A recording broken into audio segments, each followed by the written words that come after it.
दोस्तों एक रात जब साजिया अपने कमरे में सो रही होती है, अचानक वह कुछ अजीब तरह की आवाज़ें सुनती है। दरअसल ये आवाज़ें होती हैं उन बकरियों के मिमियाने की। और दोस्तों जिस प्रकार से वो बकरियां बोल रही हैं, अब तो यहाँ पर साजिया की नींद खुल जाती है और वह उठ खड़ी होती है और वह अब बकरियों को उस बाड़े में जाकर देख रही होती है। दरअसल वह यहाँ पर आगे नहीं बढ़ती है और बस अपने कमरे में से ही झांक रही है, क्योंकि हो सकता है इन बकरियों के पास कोई जंगली जानवर आ गया हो। लेकिन दोस्तों यहाँ जैसे ही वे साजिया खड़ी होती है और अपने कमरे की लाइट जलाती है, अचानक वो सारी आवाज़ें आना बंद हो जाती है। दोस्तों वह देखती है कि करीब 10 मिनट बाद उसके जो ससुर हैं, यानी कि जिनका नाम रहीम है, रहीम वहाँ से उठकर अपने कमरे की तरफ जा रहे होते हैं। लेकिन दोस्तों यहाँ पर जो रहीम है वो अपना नाड़ा, यानी कि अपने पजामे का जो नाड़ा होता है उसको बांध रहे होते हैं। दोस्तों बस अब यहाँ पर वह साजिया भी सो जाती है और वह रहीम भी अपने कमरे में जाकर सो गया है। दोस्तों अब तो अगले दूसरे दिन की बात हुई इसी प्रकार की होती है। दोस्तों यहाँ पर वह साजिया देखती है कि वाकई में यहाँ पर कौन है। अब तो वह साजिया बाहर आ जाती है और वह उस बकरी की तरफ देखने लगती है जहाँ से वह आवाज़ आ रही होती है। दोस्तों उस चमकीली रात में वह देखती है कि यहाँ पर जो उसका ससुर यानी कि रहीम है वह उस बकरी के साथ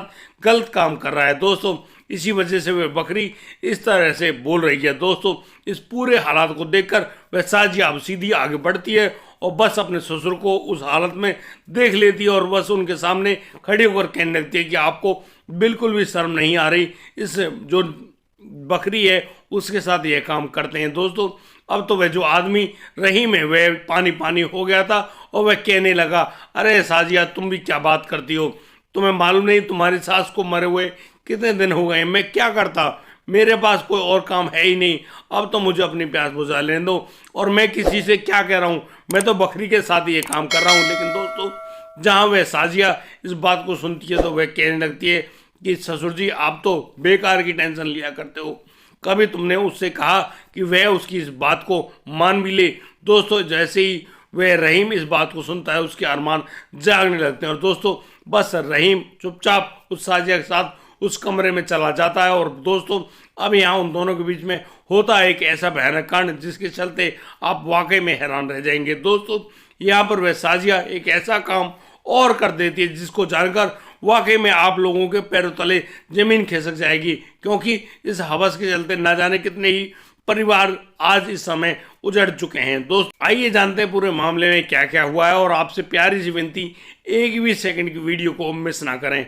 नमस्कार, आदाब, सत श्री अकाल दोस्तों, स्वागत है आपका हमारे यूट्यूब चैनल किस्से क्राइम के। और दोस्तों आपसे वही प्यार भरी गुजारिश, आगे बढ़ने से पहले हमारे चैनल को सब्सक्राइब करना, नोटिफिकेशन बेल को दबाना बिल्कुल मत भूलिएगा। दोस्तों आज का बड़ा ही हैरान कर देने वाला मामला सामने आया है पड़ोसी मुल्क पाकिस्तान से। दोस्तों पाकिस्तान में जो खैबर पख्तूनख्वा एक प्रसिद्ध जगह है, दोस्तों वहाँ पर वह जो आदमी रहीम है, रहीम अपनी पत्नी यानी कि नाम फरजाना है उनके साथ रहा करते हैं। और दोस्तों रहीम और रहीम की बीवी फरजाना वहाँ पर अपने बेटे गुलाम अहमद के साथ और उनकी पत्नी साजिया के साथ रहा करते हैं। दरअसल वह जो रहीम है, रहीम की 3 बेटी और 1 बेटा होता है। दोस्तों वह 3 बेटियों की शादी कर चुका होता है, लेकिन अभी अभी उसने बहुत जल्दी ही अपने बेटे गुलाम अहमद की शादी करी है। और गुलाम अहमद जिससे शादी करता है उनका नाम साजिया होता है। साजिया जो पास के ही एक गांव की रहने वाली है।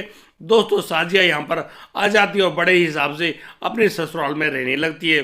दोस्तों जैसे कि गुलाम अहमद है वह एक बढ़िया पढ़ाई करता है और दोस्तों उसकी बहुत ही अच्छी नौकरी लग जाती है रावलपिंडी में। दोस्तों वह जो लड़का है गुलाम अहमद है वह अक्सर अपने घर से बाहर रहता है और अपनी ड्यूटी किया करता है, लेकिन वह महीने में 1-2 दिन के लिए छुट्टी लेकर अपने घर आता है और बस अपनी पत्नी साजिया के साथ बड़ी ही खूबसूरत जिंदगी जी रहा होता है। दोस्तों अब गुलाम अहमद की जो माँ यानी कि रहीम अहमद की जो बीवी होती है जिनका नाम फरजाना है, उनकी अचानक तबीयत खराब हो जाती है। और दोस्तों अब तो वो लोग उन फरजाना को लेकर हॉस्पिटल जाते हैं, लेकिन दोस्तों हॉस्पिटल जाते जाते रास्ते में ही फरजाना अपना दम तोड़ देती है। दोस्तों जैसे उस फरजाना का इंतकाल हुआ, अब तो यहाँ पर उनका लड़का यानी कि जो रहीम है वह भी आ जाता है और दोस्तों अब फरजाना को मिट्टी देकर यानी कि सुपुर्द खाक कर दिया जाता है। दोस्तों जिस प्रकार से अब यहाँ पर वह रहीम अकेला रह गया था, वह और उसके बेटे की बहू साजिया उस घर में रहा करते हैं। उनका बेटा जो गुलाम अहमद है वह तो ड्यूटी करने के लिए रावलपिंडी चला जाता है। दोस्तों जिंदा रहने के लिए बहुत सारी चीजें आवश्यक होती हैं, जैसा कि पैसा होता है। दोस्तों उसी पैसे को कमाने के चक्कर में अब वह गुलाम अहमद है वह रावलपिंडी में रहा करता और उसके घर में उसकी पत्नी साजिया रहा करती। लेकिन दोस्तों वह जो नई उम्र की साजिया थी उसको कुछ ऐसी हवा तो लग गई थी जैसे कि सारे संबंध बनाने की लत।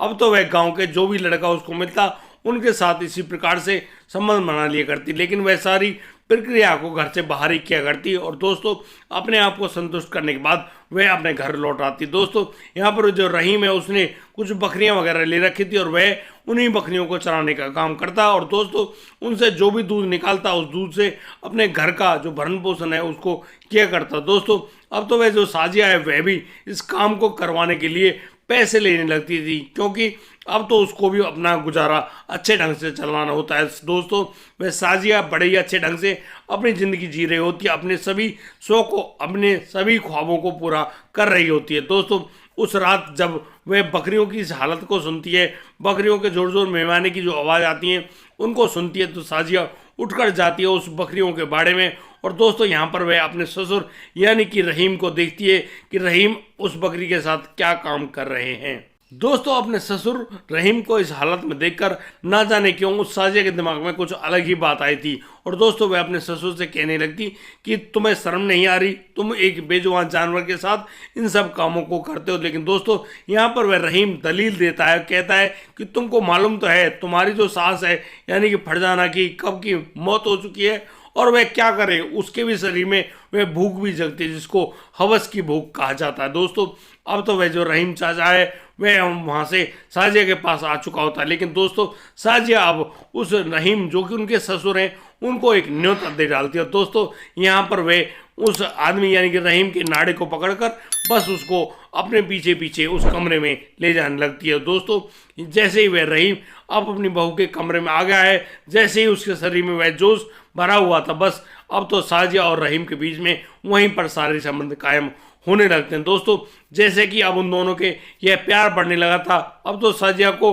कहीं बाहर भी जाने की जरूरत नहीं थी। वह जब भी उसको मौका मिलता वह अपने ससुर रहीम के साथ इस प्रकार का कृत्य करने लगते और दोस्तों धीरे धीरे उन दोनों को कुछ ऐसी आदत पड़ गई थी कि वे हर रात एक दूसरे के साथ ही सोया करते। दोस्तों एक दिन जब वह गुलाम अहमद अपने घर आया हुआ था, दोस्तों रात को उसको अचानक प्यास लगती है और दोस्तों यहाँ पर वह जब अपनी पत्नी साजिया को आवाज़ दे रहा होता है, दोस्तों यहाँ उसके बिस्तर पर साजिया नहीं मिलती हैं। दोस्तों वह चौंक जाता है कि आखिर उसकी बीवी कहाँ पर गई है। दोस्तों काफ़ी समय वह अपने उस बिस्तर पर इंतजार कर रहा होता है, लेकिन उसको साजिया जब वापस आती हुई मालूम नहीं पड़ती तो वह बहुत ही ज़्यादा हैरान होता है और वह अब उठ खड़ा होता है और बस अपनी बीवी साजिया को ढूंढने लगता है।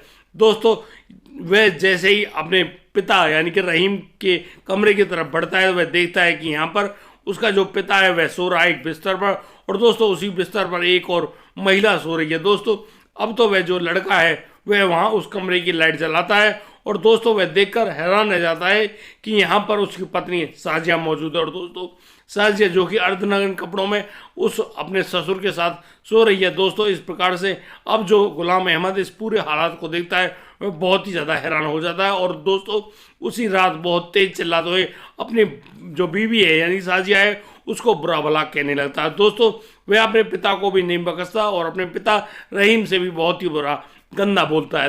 दोस्तों यहाँ पर वह लड़का जो गुलाम अहमद है बहुत ही ज़्यादा परेशान और दुखी होता है और वह अपनी उस बीवी साजिया से कहने लगता है कि तुम्हें अगर कोई भी ऐसी ज़रूरत थी तो तुम मुझसे कहती, वह नौकरी नहीं करता, तुम्हारी इस हवस की भूख को मिटाता, लेकिन तुमने ये बात अच्छी नहीं की, तुमने मेरे इस बुजुर्ग पिता के साथ इस प्रकार के काम किए, ये तुमको शोभा नहीं देते। लेकिन दोस्तों अब तो वह सुबह भी हो जाती है और बस पूरा मामला आया गया हो जाता है। लेकिन दोस्तों वह गुलाम अहमद अब वापस रावलपिंडी जाने के बारे में नहीं सोचता है, वह बस एक ही बात सोच रहा है कि वह यहाँ पर रहकर बस अपनी पत्नी की उस हवस की प्यास को बुझाएगा। दोस्तों अब तो वह जो गुलाम अहमद है बस दिन रात अपनी पत्नी साजिया के साथ उसी सारे संबंध बनाने में लगा रहता। लेकिन दोस्तों जहाँ साजिया को अलग ही आदत हो चुकी थी अलग अलग मुंह मारने की, अब तो वह इधर उधर भागने की कोशिश करती, लेकिन गुलाम अहमद उसके साथ यही काम करने में जुटा हुआ होता है। लेकिन दोस्तों इस काम को कोई व्यक्ति ज़्यादा लंबे समय तक नहीं कर सकता, उसके शरीर में एक ना एक दिन तो ये कमजोरी आनी ही थी। दोस्तों एक दिन जब वह आदमी रहीम अपनी बकरियों के चराने के बाद जब वापस अपने घर में लाता है, बाड़े में उनको घुसाता है और कहता है कि बेटा मैं यहाँ आ गया हूँ, कुछ खाने पीने के लिए कुछ हो तो उसे दे दो। दोस्तों यहाँ पर वह साजिया अपने ससुर के लिए पानी और कुछ खाने के लिए लाती है और उसको देती है। लेकिन दोस्तों जहाँ साजिया रोज़ रोज़ के उस मसले से परेशान हो गई थी, गुलाम अहमद के उस मसले से परेशान हो गई थी, वह अब अपने ससुर रहीम से कहने लगती कि अब तो उनका मिलना जुलना भी नहीं होता, क्यों ना हम अपने इस रास्ते के कांटे को मिटा दें। दोस्तों अब तो यहाँ पर उस हवस की भूख के चलते एक पत्नी अपने पति का सौदा करने लगी थी, उसके ही पिता से, यानी कि एक बाप अपने ही बेटे को हटाने की कोशिश करने में जुट जाता है। और दोस्तों एक रात वह ससुर अपनी बेटे की बहू यानी कि साजिया को कुछ चीज़ देते हैं और दोस्तों वह चीज़ जब उस लड़के गुलाम अहमद को दूध में मिलाकर पिला दी जाती है, दोस्तों अब तो वह रात भी होती है और दोस्तों सुबह भी होती है। और दोस्तों सुबह होने पर अब वह जो लड़का गुलाम अहमद है वह जाग ही नहीं पाता। दरअसल उस आदमी रहीम ने उस साजिया को कुछ ऐसा जहरीला पदार्थ दे दिया था जिसको खाने के बाद उस आदमी यानी कि उस गुलाम अहमद की मौत हो गई। दोस्तों उस पूरे घर में बुरा ही माहौल तो मच गया था किसी आदमी के मौत होने पर, लेकिन अब तो उस बहू और उस ससुर को पूरी आज़ादी मिल गई थी और दोस्तों अब तो वो दोनों एक दूसरे को जब भी मौका मिलता एक दूसरे के साथ सारे संबंध बनाते और बस अपनी हवस की उस भूख को मिटाते। दोस्तों इस प्रकार से यहाँ पर यह एक अलग ही कांड होने लगा था। दोस्तों इस पूरे घटनाक्रम को सुनाने का उद्देश्य किसी को परेशान करना नहीं है, किसी के दिल को ठेस पहुंचानी नहीं है। दोस्तों हम सिर्फ यही बताना चाहते हैं कि इन अवैध संबंधों के चलते न जाने कितने ही परिवारों को अपने यारे प्यारे यानी कि बहुत सारे जो मनुष्य हैं, इंसान हैं, उनकी जीवन लीला समाप्त करनी पड़ गई या हो गई। लेकिन दोस्तों ये काम कभी भी बंद नहीं हुए। दोस्तों मेरे सभी व्यूअर्स से मेरा हाथ जोड़कर गुजारिश है कि कभी भी ऐसी कोई भी प्रक्रिया अपने सामने ना लाने पाएँ। दोस्तों यदि ऐसा होता है तो दोस्तों बहुत ही बुरी कहानी बनकर आती है और दोस्तों उन बातों से बहुत ही बुरा जो निर्देश है यानी कि बहुत ही बुरी बात इस समाज के सामने खुलकर आती है। फिर तो दोस्तों ना तो संबंध रहेंगे ना ही संबंधों की वह अहमियत। दोस्तों आपसे गुजारिश है कभी भी ऐसे एक बुरे कार्य को करने से पहले 10,000 बार अवश्य सोच लें। दोस्तों अब मैं अपने उन व्यूअर्स का नाम लेना चाहता हूं जो व्यूअर्स हमारी इन वीडियोज़ को देखते हैं और हमें बहुत ही अच्छे ढंग से प्रोत्साहित करते हैं। दोस्तों हमारे एक बहुत ही अच्छे व्यूअर्स हैं जिनका नाम हर्ष मुकदम है। दोस्तों वो बहुत ही अच्छे ढंग से हमको सपोर्ट करते हैं और हमारा ख्याल रखते हैं और हमसे पूछ रहे होते हैं कि हमारी हालात कैसे हैं। दोस्तों हमारे एक और व्यूअर्स हैं जिनका नाम विजय चौहान है। विजय चौहान जो कि हरियाणा के रहने वाले हैं। दोस्तों वो हमारी रोज़ाना आने वाली इन वीडियोज़ को देखते हैं, उनको इंतजार बना रहता है और दोस्तों वो बहुत ही अच्छी कमेंट करके हमको प्रोत्साहित करते हैं। दोस्तों हमारे बहुत ही अच्छे व्यूअर्स हैं जिनका नाम दिलीप कुमार है जो कि मेवात क्षेत्र के रहने वाले हैं। दोस्तों वो हमारे हर वीडियो को देखते हैं और बहुत ही सुंदर कमेंट करते हैं। दोस्तों हमारे वीडियोज़ को देखने के लिए एक बहुत ही सुंदर हमारे मित्र हैं जिनका नाम सुदेश कुमार है, जिनको हम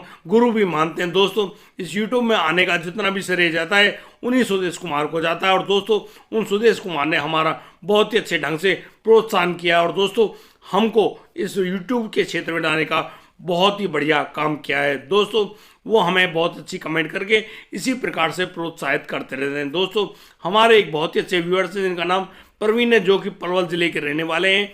वो हमको बहुत ही सुंदर कमेंट करके हमको प्रोत्साहित करते हैं। दोस्तों एक यासिर मलिक हैं जो कि रहने वाले पाकिस्तान के हैं और दोस्तों वो हमारे बहुत अच्छे सब्सक्राइबर हैं और रोज़ाना हमारी वीडियो को देखते हैं और हमें अच्छी अच्छी कमेंट करके प्रोत्साहित करते हैं। दोस्तों यदि आप अपना नाम इन वीडियोज़ में सुनना चाहते हैं तो दोस्तों एक सुंदर सा कमेंट अवश्य लिख दीजिए। दोस्तों हम कोशिश करेंगे आपका नाम उस वीडियो में अवश्य लिया जाए। दोस्तों आज के लिए सिर्फ इतना ही, अब दीजिए मुझे इजाज़त, मिलता हूँ कल, लाता हूँ एक और नया संस्कृत मामला। तब तक के लिए आप बढ़िया रहें, बेहतरीन रहें, अपना और अपने परिवार का बखूबी ख्याल रखते रहें।